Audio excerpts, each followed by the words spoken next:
A lot of tea times canceled this morning with the not so good weather at the villages, but it's always good to be back. We opted out of winter this past weekend compared to the rest of the country, but I got bad news. We've opted back in for the coming week, so it's going to get a little chilly throughout the state of Florida relative to what we're used to, but we'll certainly get through that. I'm happy to be joined here today got a great cast. We got our First Lady, my wife Casey, who's done an amazing job. Dr. Joseph Ladapo, Florida Surgeon General, is here. And then we have your representative, Ryan Chamberlain. He's doing a really good job for you guys. Thank you. So before I get into some of this, and I'll let the First Lady and Joe handle most of that, I think it's important to point out when the election of 2024 happened, one of the things that I did was convene a special session of the Florida legislature because I knew that it was very important that all state and local law enforcement would cooperate with DHS with respect to enforcing immigration laws. We had 4 years of an open border, 5, 7, 10 million people coming across illegally, probably 10, but certainly many, many millions, and that was a dereliction of duty by the President Biden at the time. And there obviously was a demand to stop that, but also to repatriate folks that had come illegally. And so we did that. We said we want to have a requirement that there's cooperation because that's really, really important. We had to fight to get that, but we eventually got it. And so what's ended up happening is, just Florida in the last, 8, 9 months, 10 months since we've been doing this, we've helped between state and local, we've gotten almost 20,000 illegal alien apprehensions, and that's over and above what DHS would be doing, on their own. But people are working together because we understand, we have responsibility to ensure, that the laws are enforced. What we're not doing, is what you have people like Waltz and this mayor doing, which is basically trying to sabotage the enforcement operations. They're creating a toxic environment where they're really inciting people, to go out and show hostility to the agents who are doing this. That is not a recipe for success. That is not the way that you do business. And so we're going to continue with positive cooperation. It's certainly made a difference here in Florida. I mean, we've got a lot of folks now that have been removed from our communities, and that makes the community safer. It obviously helps taxpayers going forward. But that cooperation, I think, has been really, really important. And you can't have a situation where you have an administration come in, they open the border illegally, you have all these people, and then someone gets elected to fix it, and you basically have a right to sabotage, and then you can't do so. What? The law didn't matter for all those years, and there's no way to correct. We obviously know that we need to do that. So we're going to continue with our positive cooperation. I think that's the only way to do it, and I think that's it's paid big time dividends, for the state of Florida. Now, the other thing that we've done is, if you have somebody illegally driving on the roads and they don't have a license, our highway patrol will find that and then turn them over to DHS. Obviously, you do that. You have a criminal alien, leaves prison, we'll tell DHS, they come pick them up, and then they send them home to their country. You got to do that. Enforcement matters, but you also can help solve this problem by removing incentives to come and stay illegally. So we've done things like employment verification in Florida, E-Verify. We had, before I was governor, they had enacted in Florida in-state tuition for illegal aliens. I was able to sign the repeal of that provision because it honestly treated somebody, illegal alien, better than U.S. citizens in Georgia and North Carolina, and that didn't make any sense, but obviously that was an enticement. We've said no driver's licenses or ID cards, all the different things. Of course, got to be a citizen to vote, and people have been prosecuted for voting as illegal aliens, but there's definitely things that can be done. I mean, I think the federal government should deal with these remittances that illegal workers are sending back home. If you stop that, that's going to be a huge disincentive for people to come and remain illegally. Congress can defund sanctuary cities. Like, these are cities that are being empowered. The Republicans in the House, they just voted to continue funding sanctuary cities. Like, why would you do that? Defund that. So using the tools that you have to create, I think, an environment that's going to promote, the rule of law is really, really important. Interior enforcement is part of that, for sure. And no state's done more tthan Florida to assist that, and will continue to do it. But there's other things that I think are important. We banned sanctuary cities in Florida my first year as governor. I mean, why would we want sanctuary jurisdictions to be able to do that? So they should do that nationwide, and I think that would make, a really, really big difference. But we've had positive results. We've had positive interactions. I think it's a very hostile situation that's been created, and that's not the way to do business, and that's not what we want to see. I think people want to see orderly society. They want to see the rules enforced. They want to see people working together, and that's what you're seeing in the free state of Florida. Now, we're here to talk about Florida's Healthy First initiative. So a few months ago, the First Lady, Dr. Ladapo, Lieutenant Governor Jay Collins, and I launched our, Make America Healthy Again Florida initiative. And we said there was going to be a lot of different things that we were going to do.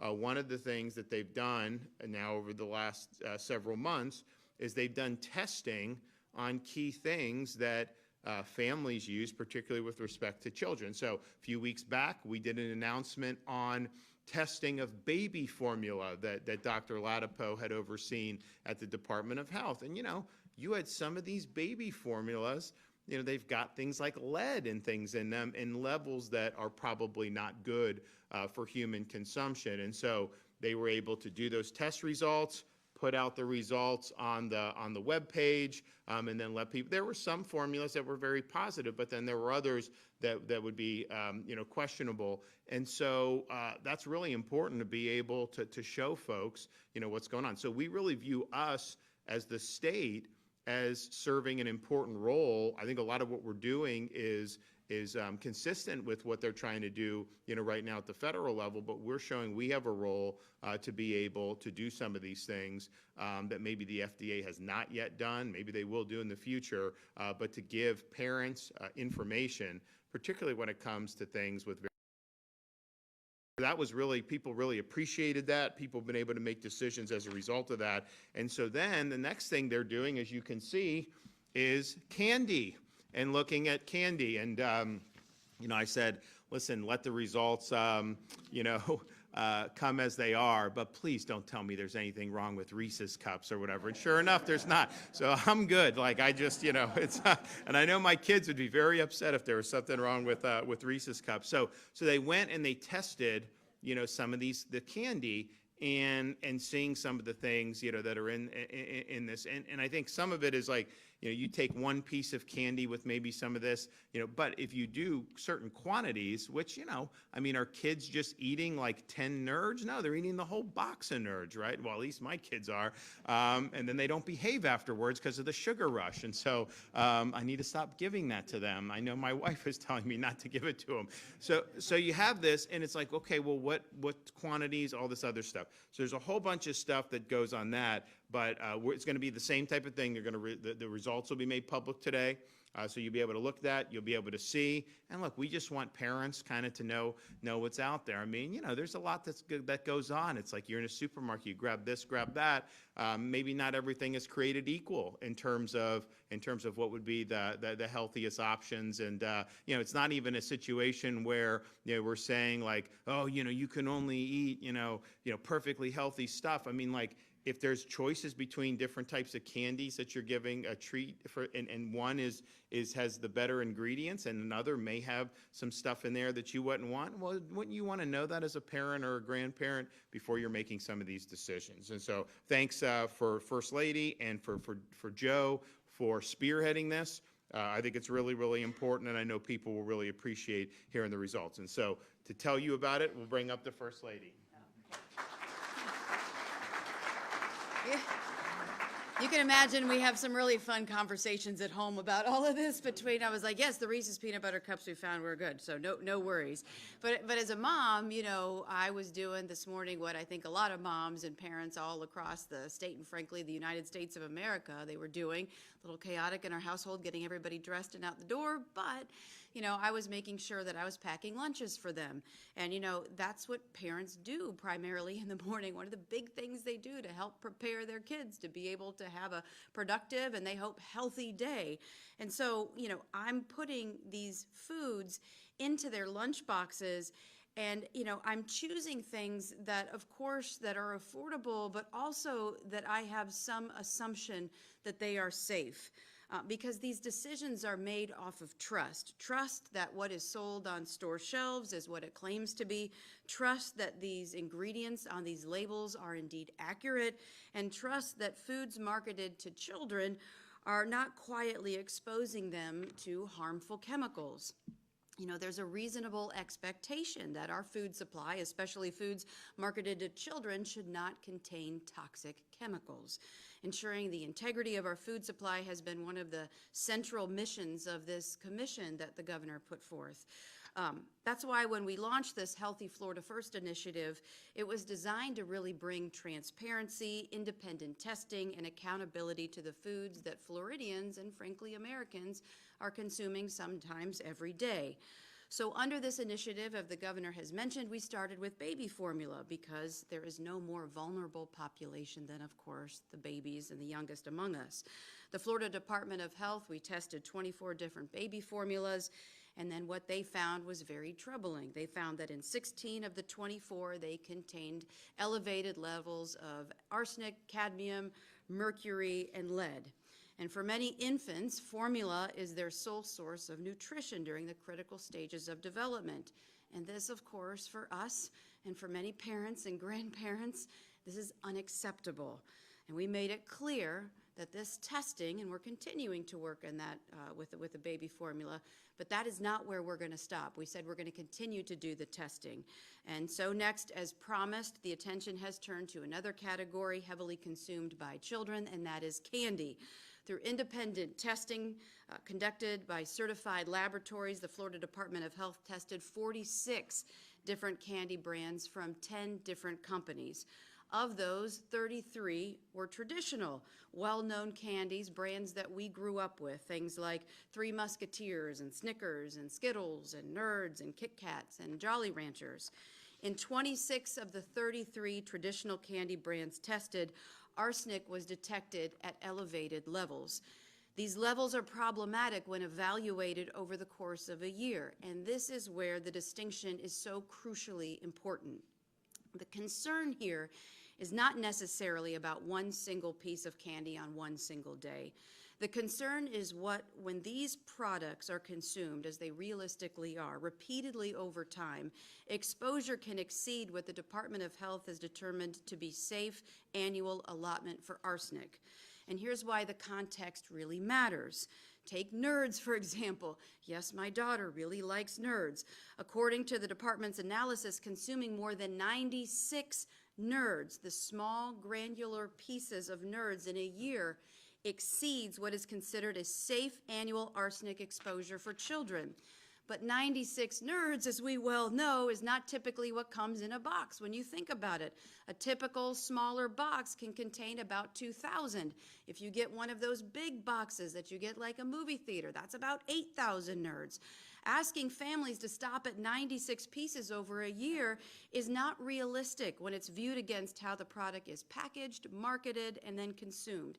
Another example to give you context and perspective is Swedish fish. The Department of Health determined that more than 8 pieces of Swedish fish exceed the estimated safe annual arsenic exposure level for a child. Yet in a typical small bag, usually 3 to 5 ounces, there are anywhere from 50 to 100 pieces. Stopping at 8 pieces does not reflect the real-world consumption. The same with Jolly Ranchers. The hard candies also kids love. The department's analysis shows that more than 6 pieces can exceed the annual safe threshold for arsenic exposure. A standard 7-ounce bag typically contains anywhere from 25, 30, 40 individually wrapped candies. And on it goes through 26 different types of candies who tested for those elevated levels that, again, are problematic when you think about them in aggregate. And keep this in mind, too. This is really before taking into consideration aggregate exposure, yes, as you're eating more than the allotment that the Florida Department of Health has deemed in a single serving or in a partial part of the bag. It's also consumed over time, more than a year, the candies, but it's also looking as you're eating more candy and then other foods that could potentially contain arsenic as well. Parents and grandparents may not be aware of these potential problems about arsenic. And cumulative exposure is not something that anyone sees reflected on a label or at a checkout aisle. And the context matters, especially for the health and the well-being of our children. And as the Surgeon General will talk about in a second, arsenic is a known toxic element. Long-term exposure, particularly during childhood, has been linked to developmental impacts, effects on the immune system, and increased cancer risk later in life.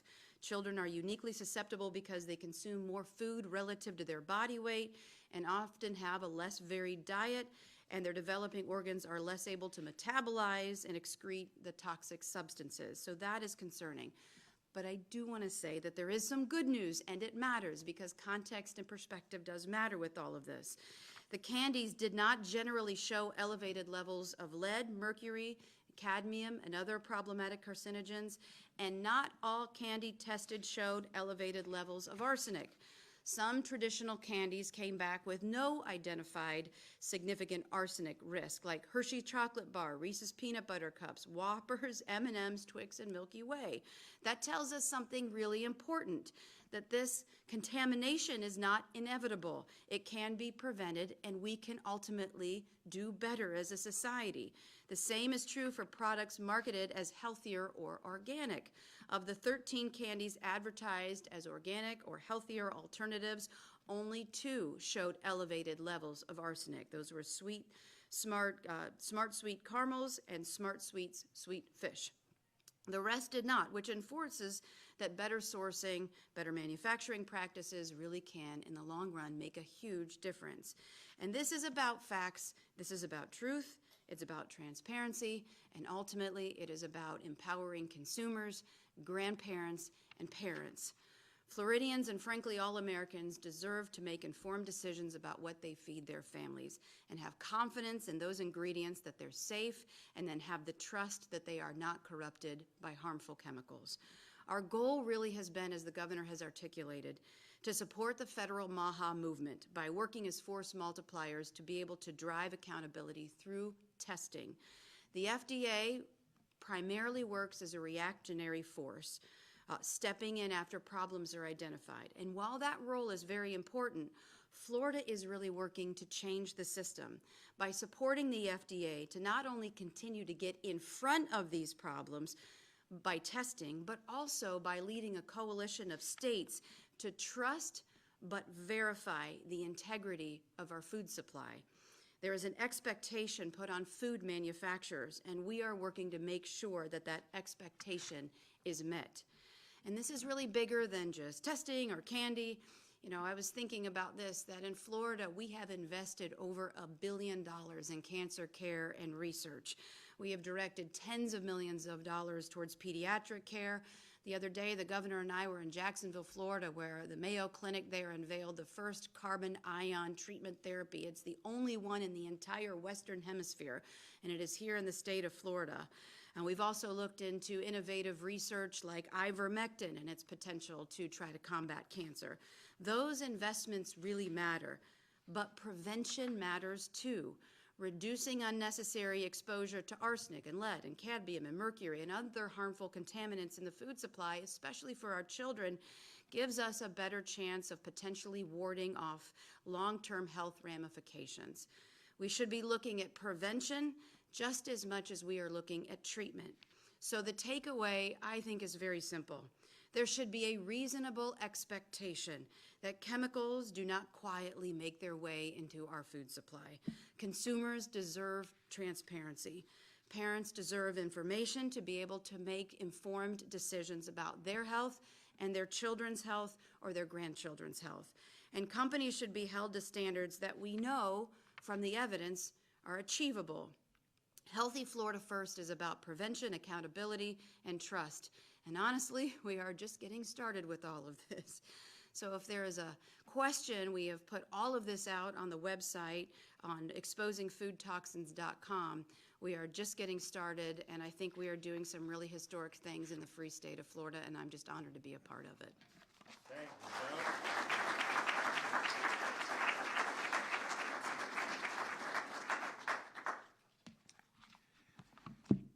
Joe. Good morning.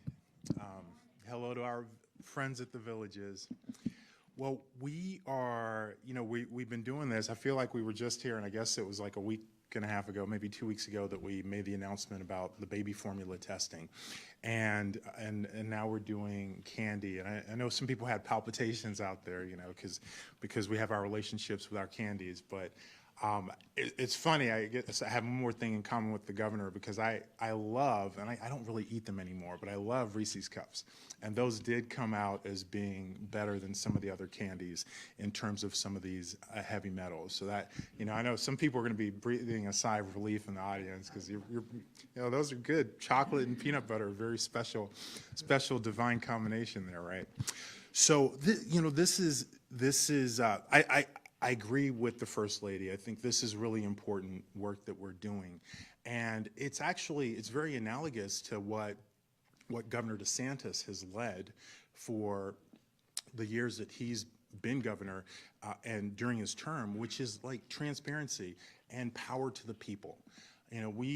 For decades, and in fact centuries, we've seen power shift to private interests that are working in collusion with government, and not to the betterment of the people, really to sort of private benefit of individuals who are engaged in making these arrangements, or the government officials who aid them and abet them. And that's literally a summary of where we are as a society now. And certainly a lot of people, so many people became more aware of that, including myself, during the COVID-19 pandemic. And, we saw the power of, we saw the efforts to basically disempower people, right? Like, do this, do that, 6 feet away, wear 3 masks, you have to take this vaccine, it'll fix everything. Now you have to take a second one, now a third one, now a fourth one. And we saw the shift in individuals trying to, both becoming more powerful by receiving more information and knowledge, usually from a grassroots perspective, right? It wasn't, that information wasn't coming from the government, but also, people working to help other people become more empowered. And finally, we were able to shift the tide. And that same paradigm, that same framework, that's exactly what's here. Is it shocking that, we have so many different types of food that have carcinogens, like known human carcinogens in them at high levels? It is shocking, and yet, that's what's normal currently. And I'm really grateful to the governor to provide us support to do this, and to the First Lady to have the vision to say, you know what, it is possible for us. Let's put everything into this, and let's change the tide. Let's make this normal become abnormal. And so that's what we're doing. And we have, as she said, we have a lot more to go. There's a lot more to go. There's plenty of dirt, unfortunately, to uncover. So in this case, with candy, the major thing that I found striking is that, arsenic is in soil. It's naturally occurring. It's everywhere. It's actually in all foods. However, it tends to be in low concentrations.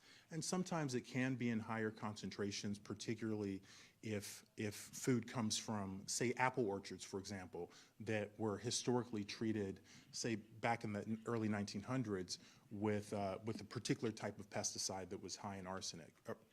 So sometimes some foods are sort of more problematic than others for very good reasons. But in general, it's low in most foods. Rice tends to have higher amounts.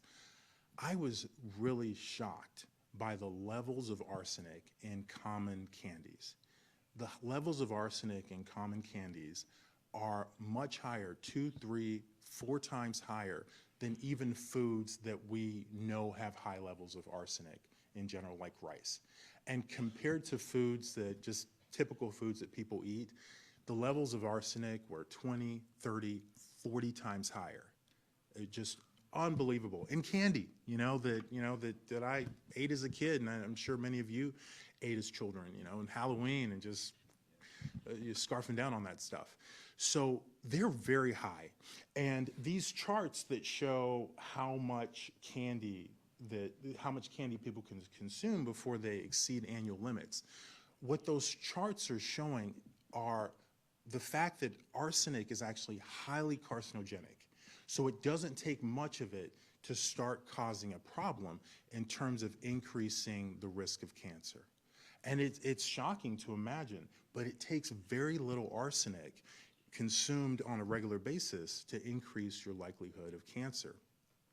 So just to put this into additional context, the types of cancers that have been linked to arsenic exposure and consumption include cancer of the lungs, cancer of the liver, cancer of the kidneys, cancer of the skin that's non-melanoma, and then there are other types of organ dysfunction. The First Lady mentioned some, immune dysfunction, other types of dysfunction. Arsenic is just, it's very bad. So we're going to be sharing the information that we received from the testing. That's going to be all publicly available. The way you come up with these estimates are based on models about the relationship between exposure and risk. Depending on the inputs, depending on the assumptions that go into the models, you get different estimates. What we have here are highly conservative. So we've used for the purpose of this, the strictest levels, the strictest inputs, the strictest standards. So that's how we've come up with this. If you use different standards, maybe instead of 6 Jolly Ranchers, maybe you can have a bag in a year. And maybe, I don't know, maybe you can consume a whole box of Nerds. But either way, I mean, the picture doesn't change. I mean, clearly this stuff is high in arsenic. And as a parent, you probably want to avoid doing that to your kids, like if you have control over it, if you have a choice. Also, as the First Lady said, it's not always the case that the organic or the healthier versions are actually better for you. But in this particular case, when it comes to the metals, to the toxic metals, they actually do seem to be better for you. So, like, some people buy Unreal, and Unreal, I happen to know, makes peanut butter, chocolate, Reese's like candy. So that tended to test really good. There's some other brands, I think like one has like Goodies or Goodness or something like that, but that tended to test pretty good. But these other brands that are similar to the brands that most of us grew up eating at Halloween, but they do tend to be less toxic. So that's good news. So we have more work to do. As the First Lady said, we're going to keep pushing on this front hard because people deserve it, and we should not have ended up in this place in the first place where folks are consuming stuff and have no idea the types of risks that they're taking on when they're consuming it.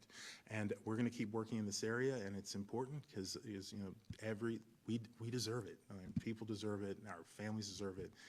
Our kids deserve better health. So thanks.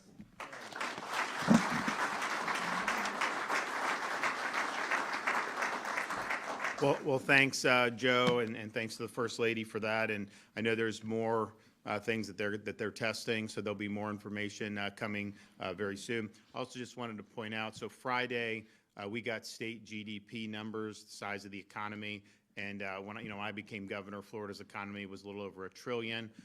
Friday's numbers were at $1.85 trillion, and so it's like a 70% increase in 7 years.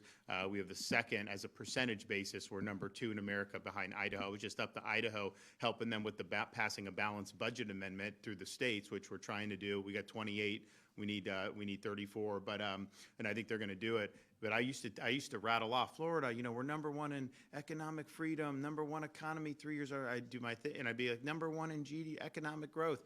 And then someone said, "No, you're not. You're number 2." And I was like, "Well, I was like, no, we're ahead of Texas. I know. Trust me. I look at that. No, Idaho." And so Idaho's 1 as a percentage, not obviously that. So that's that. So that's where we'd be like, I think, top 15 in the world if we were our own country. For economy, which is really, really good. And then since I've been governor, if you take all the debt the state has accumulated, we've retired 50% of that just in my term, because we're doing accelerated debt repayment. The legislature has funded a program that you buy the bonds cheaper, retire them early, and then you don't have to pay the interest. You save on principal too. And so we've saved probably between principal and interest, we've probably saved, $1 billion, $2 billion, over the last few years by doing that early. So if you said the taxpayer supported debt of Floridians, if you had to write a check for your share, I think it's like $400. If you had to write a check for your share of the federal debt, I think it's like $110,000, $130,000. Some people even say a lot more than that, but bottom line, it's a lot. So, and obviously, federal has gone up, every year for how many years? We're going down every year. They used to have that debt clock in New York City showing the national debt going up every day. I want to create one for Florida where the clock shows it going down every day. I mean, wouldn't that be something that would be neat? The other thing that we're doing is 2026 is America 250. And so we've really leaned into this, I think, more than any other state by far, because I think it's important, one, that we commemorate that.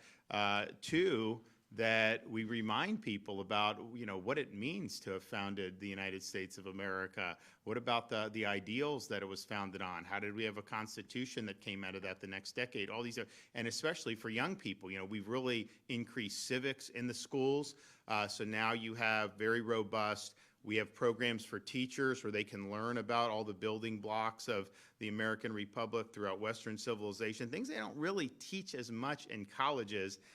They do it now in Florida's universities, but not as much around the country because it's considered a lost art. It's not kosher with their ideological agenda. And so there's a whole bunch of reasons for that, but that's really fallen out of favor. Well, you need to know all the, so we put them through a course. It's voluntary, but they get $3,000 bonus if they go through the course, and it's like 50 hours of like really, really good stuff.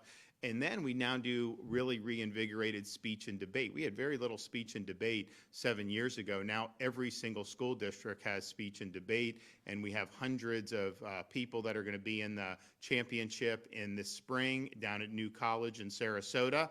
And what we've done is we now give the winner, we've endowed a $50,000 scholarship to the winner, $25,000 for second place, $15,000 for semifinalists, $10,000 for quarterfinalists. And I think we now have that funded. I mean, it's not taxpayer, it's the direct support organization, the foundation for the Department of Education, but they've gotten enough support to where, that's probably funded for the next 10 years, even if they have no additional donations. And so I think that that's really important that they're doing it. So we've been doing that, but then 250, our view is like, yeah, let's lean in. So we have counties that are named after different founding fathers. And so, I'm like, okay. So we brought a Jefferson statue to Jefferson County and put him in front of the courthouse.